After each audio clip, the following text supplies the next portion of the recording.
这个冰箱里边得晾的差不多了啊。你看倍儿柔黑，台菊，绿豆爽，台菊。对，嘿，嚯，一看哎呦，绿豆头天晚上搁冰箱里边泡了一宿，天热呀，到时候这容易变质就麻烦了。台菊呢，提前放1小时，您今天选这食材啊特别好，让人的心情能静下来。你知为什么吗？03年我在小唐山的时候，每天要喝一顿绿豆粥解毒。水开了，我们把这个全都搁进去。放好的豆，哎，你看你那儿还放上碱面呢，放点这儿，放不放？放点啊！大爷是，大爷就大爷。其实啊，绿豆少放点碱面啊，对，它出来的颜色也漂亮。好，哎，别太多了，就是2克到3克。对，然后我们盖上锅盖。对，前2期节目我说过这个，比如熬一锅粥，你呢先放少半锅水，火呢还不能开太大，给它一个加热时间。一开锅点点凉水，一开锅点点凉水，通过热胀冷缩，哎，这豆很快就开花。开了吧？开这个开锅了，你看，再加点凉水，火呢可以搁小一点，让它慢慢开。你看啊，你看有点发红了啊，说明这豆要开嘴了了。对，要开了，你看，就慢慢煮了，别着急，是吧？好，刚凉，来红锅，哎，又加一次，再加一次，这个差不多了啊。开锅喽！哎，放一会儿，你再看，你再看，这汤留着，这冰镇一下都你看这就开花了，看有这花，开花了啊！先把豆捞出来，哎，原汤还得留着。对，你看全蒸走了。咱们为了提高速度，对，应该是这样晾，晾，所以把冰糖放进去，让它化着。好，这水就不要了，大爷。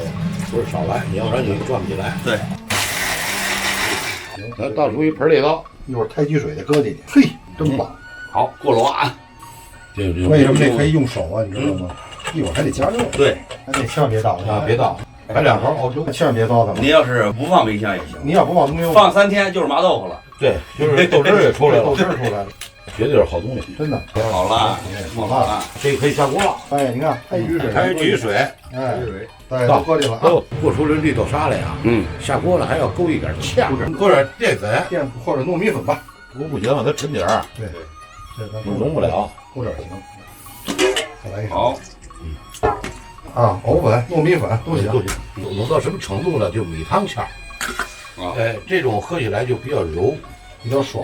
当我们要冷冻了以后呢，它这个比现在还要稠一些。还要稠。对。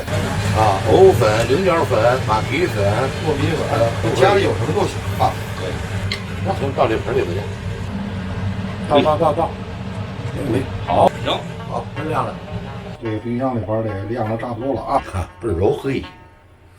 再来点啊！哎呦，台菊，绿豆爽，台菊。对，好，来，这个好啊，大爷您尝尝。哎呦，您尝尝。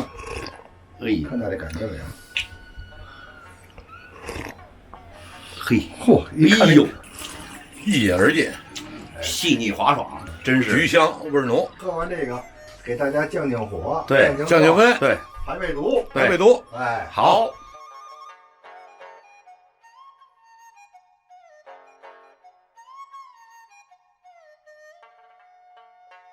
炒这个拔丝这个糖的时候之前，要把原材料都炸好，炸成半成品，就先定型。当这个糖一入锅的时候，同时要把油锅也要升温，等这糖一旦炒好了，然后呢，把这个该炸的这个原料2次复炸，炸完以后呢，这糖色还没炒得呢，要控油，等这糖色到这节点上了，迅速的把这个原料呢倒到这拔丝这个锅里了。翻锅的时候要离火，一点一点翻，不能翻完了翻匀了就倒盘里头不行。翻一翻让它降温，然后那个锅底下那个糖逐渐的都包裹在原料上，这个时候再出盘。如果你出盘太早，装到盘里了，这糖全流到盘底下去了，原料上没有糖，所以呢要有时候甚至于我们旁边还有帮忙的，拿个扇子，呼呼扇2下，让它降温。降温的目的让糖均匀的裹在原料上，出来的效果就更好一些。好嘞。